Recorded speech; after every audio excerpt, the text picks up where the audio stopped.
حضرت سفیان ثوری رضی اللہ تعالیٰ عنہ کے زمانے میں ایک چھوٹی سی لڑکی، چھوٹی کیا جوان لڑکی کا انتقال ہوا تھا۔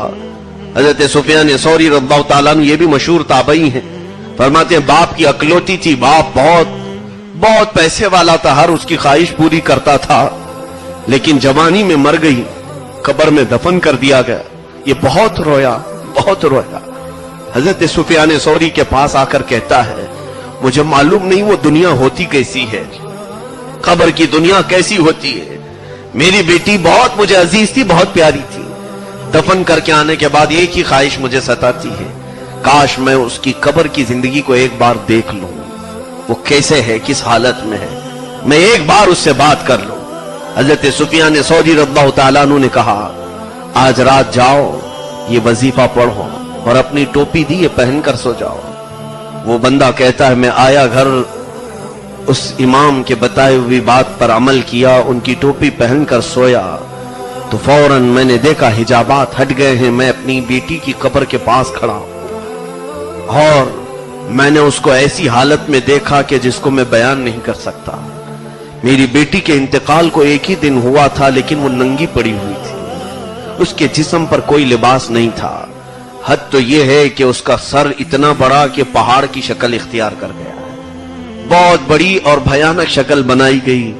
میں نے بیٹی سے پوچھا کہ اے بیٹا تیرے ساتھ یہ کیا معاملہ ہوا ہے؟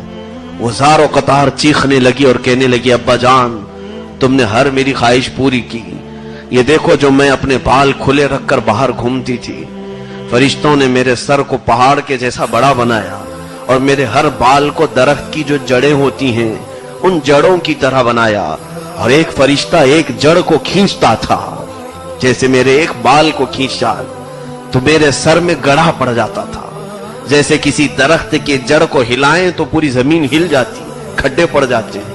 میرے ایک ایک بال کو اتنا بڑا بنا کر کھینچا گیا، میرے سر میں گڑھے پڑ گئے۔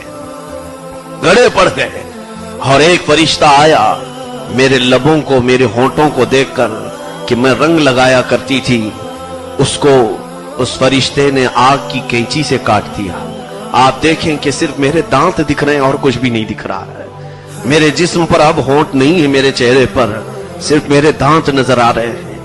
وہ کہتی جا رہی تھی کہ میرے جسم کو میں نمائش کے لیے تیار کرتی تھی، میں لوگوں کو دکھانے کے لیے زیب و زینت کے لیے تیار کرتی تھی۔ ابا جان کچھ ایسے فرشتے آئے جنہوں نے میرے کفن کو بھی ہٹا دیا اور مجھے دوزخ کا لباس سب سے پہلے پہنایا گیا۔ اس دوزخ کے لباس کو پہنتے ہی میرا جسم پیپ کی شکل اختیار کر گیا اور اتنا گلا کہ ایسا لگتا کہ اب کسی گٹر میں ڈال دیا جائے تو میرا جسم بہہ جائے گا۔ لیکن اچانک ایک فرشتہ پھر آیا اور کہا رب کا حکم ہے کہ اس کا جسم دوبارہ بنایا جائے، اس کو پھر سے دوسری چمڑی پہنائی جائے، یہاں تک کہ مجھے پھر دوسری چمڑی پہنائی گئی۔ یہ عذاب کل کی رات مجھے کئی ہزار مرتبہ دیا گیا ہے، ایک رات میں کئی ہزار مرتبہ مجھے چمڑیاں پہنائی گئی، کئی مرتبہ جسم بدلے گئے اور صبح تک وہی ہوتا آیا ہے۔ میرے ناخنوں کو کھینچا گیا ہے، میری آنکھوں میں سلائیاں ڈالی گئی ہیں۔ اے میرے باپ یہاں کا ایک پل ایک صدی سے بڑا ہے، یہاں کا ایک منٹ 100 سال سے بھی زیادہ لمبا ہے۔ آپ شاید مجھے کچھ قرآن پڑھایا ہوتا، آپ نے کچھ مجھے اللہ اس کے رسول کی باتیں سکھائی ہوتی تو میں ان ملائکہ کو کوئی تو بات کہہ کر کے بچ جاتی۔ یہ بار بار مجھ سے سوال کرتے ہیں اور میرے پاس ان کے سوالوں کا کوئی جواب نہیں ہوتا۔